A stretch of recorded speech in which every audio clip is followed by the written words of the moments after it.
Hey, this is Joseph, John, and Jared from the MTG Thoughtcast, and you're watching one of our Fallout Commander deck reviews. If you want to watch all four of them together in one episode, you can click somewhere over here. There's going to be a card to that. But otherwise, let's get into the video. Okay, so I'll start off with the Face Commander. This is a Mardu Commander deck that's based around attacking and tokens and sacrificing things. It's a little aristocratsy. It's a little tokensy. It honestly looks very cool. I'm very excited about this one.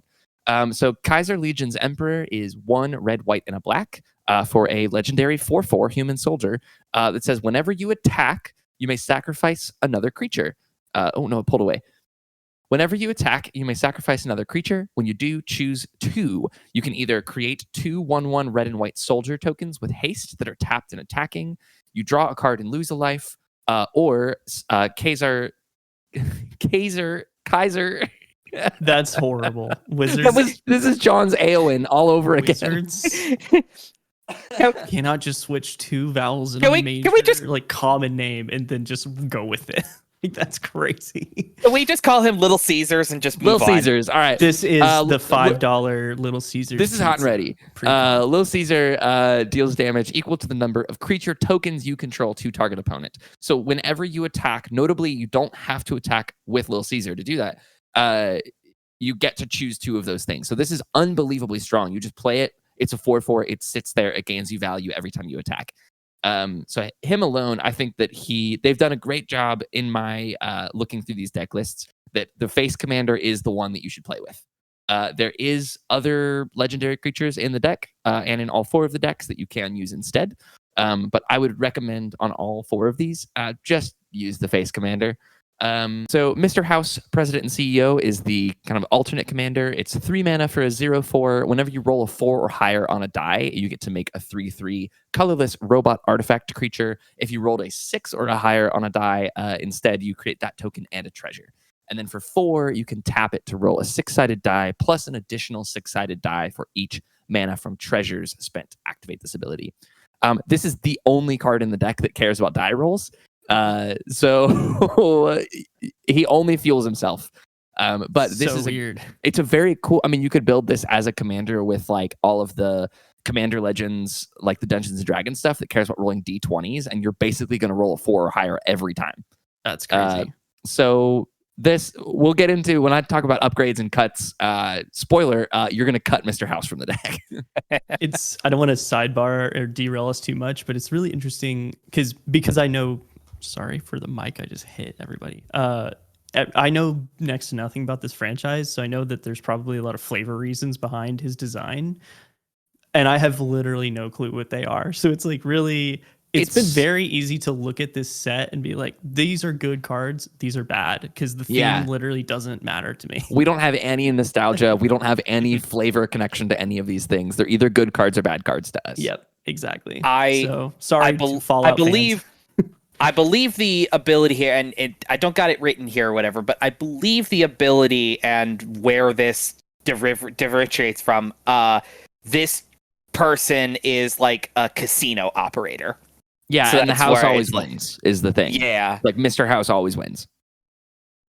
That makes sense. It's very cool. So high die rolling is kind of the whole status quo of this character and like where they reside in the wastelands. Ooh. I like it. Well, before we get into some of the new cards in the deck, there are some pretty cool reprints. We have another Pitiless Plunderer reprint, which we just got recently, but still is sitting about $5-ish at the time of recording.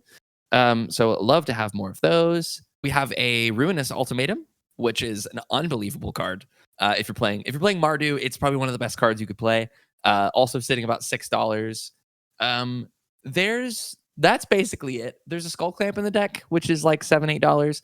So those are pretty good. You can tell that they really focused on new cards rather than reprints in these decks. So we're not going to have a ton to talk about when it comes to reprints.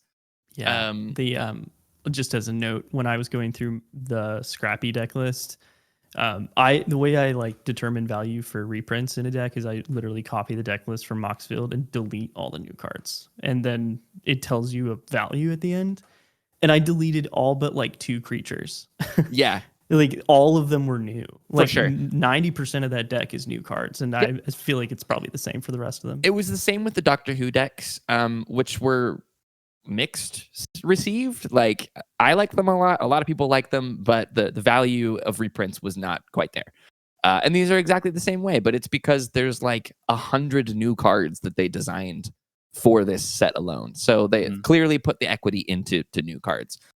Which, speaking of, there's a couple really cool new cards in this that I want to talk about.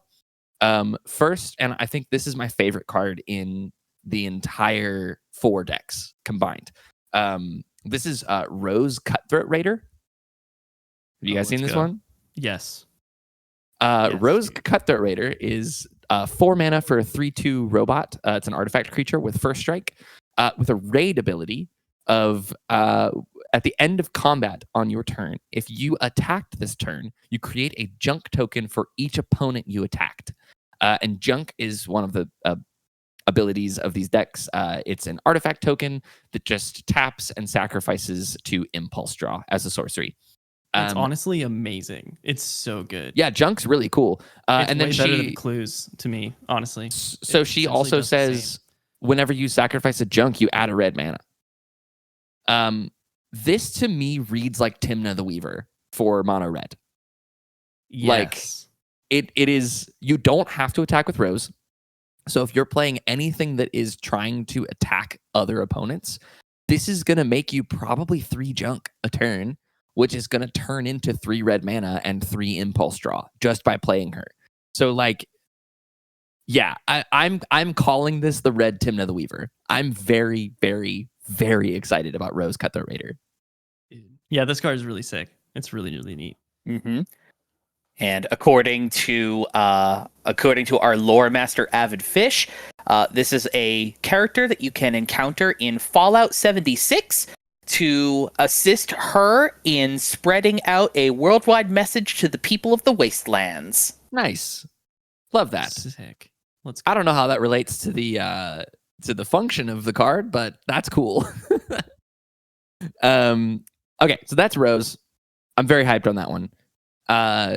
Next card that I want to talk about is Kellogg Dangerous Mind. Kellogg is a 3 mana 3/2 with first strike and haste. It's in the Rakdos colors. Whenever he attacks, you make a treasure token. And whenever you can sacrifice 5 treasures to gain control of a creature for as long as you control Kellogg as a sorcery. That is just some clean power. Yeah, that's sick. Also, just because my brain wants to say this right now, I think it'd be hilarious to try to build a cereal deck with him. With Kellogg's? Kellogg's Cheerios? That would be hilarious to me. Kellogg's Cheerios. Yes, let's go. Kellogg's Lucky Charms. Yes, I do know as far as the lore goes. I think it's in the first Fallout game, he steals your baby. I believe I've got here. He steals steals a son from the Institute, whatever that is. Fish doesn't say what game he's from, but yeah, steals your kid, and you take on a mission to hunt him down. Yep, exactly. So he's very cool. Yeah, anything that when it attacks makes a treasure token. So like he starts paying for himself. It's got first strike and haste, so it like is gonna immediately start pressuring, and then the long term of and then you just sacrifice your treasures and gain control of something for as long as you control him. It's so good. It's so good. Yeah, Kellogg seems nuts. Last new card that I'm very excited about that I want to talk about is another really clean one. It's just Securitron Squadron. It's 1 and a white for a 2/2 robot that says Vigilance. And whenever a creature token enters the battlefield under your control, put a +1/+1 counter on it. But it also has the Squad ability of 3 mana. So for another 3 mana, as you essentially multi-kicker, as you cast it, you make token copies of it. And they all see each other enter. So for 2 mana, you have a 2/2 that puts +1/+1 counters on your tokens. For 5 mana, you have a 2/2 and a 4/4 that now you have 2 +1/+1 counters on all of your creature tokens. And it scales from there to where like 8 mana, this is a 2/2 and 2 5/5s that every additional creature token is going to get 3+1/+1 counters on it. And this is all just, I love like board in a box cards where it's like, oh, this is one card in my deck that at any point in the game is going to have additional value. So like early game, I'm totally fine with playing this on turn 2 as a bear. This is great in the tokens deck, especially. And then like late game for 8 mana, this is ridiculous. Like this is insane. So all of your other stuff, and especially with Little Caesar, where like when you attack, you can sacrifice another creature to make 2 1/1 red and white soldiers that are tapped and attacking. All of a sudden, those are 4/4s that are tapped and attacking. Like, this is crazy. So I like that one a lot. A real quick honorable mention to the Nipton Lottery. I don't know if it's a good card, but it's a board wipe that saves a random creature. And the art is unbelievable. The flavor is unbelievable. It's 4 mana for a sorcery. You choose a creature at random. You gain control of that creature. It gains haste until the end of turn. You untap it, and then you destroy all other creatures. So Nipton makes it out alive. Is how I understand that. It's like a weird Rakdos inaccurate time wipe, is how I see it. So, and time wipe is a card that I love playing. So I'm very excited about the Nipton Lottery. Yeah, this card's cool. Your boy out here loving his gambling. Oh, I love gambling. I love it. If there was ever an impression that I don't love gambling, this is me quelling any of those rumors. I think that this deck is very cool, and it's pretty tuned as it sits. Like it's one of the first times that I've seen like a tokens specific aristocrats deck. And it seems very cool to me. There's a lot of really cool token strategy in here. There's like an Assemble the Legion that is just, there's a lot of finishers in this deck, and I'm glad that they finally have put finishers in a precon. I like that Caeser, I almost said Caesar. Little Caesar, I had to try so Hot and hard ready. to not say Caesar.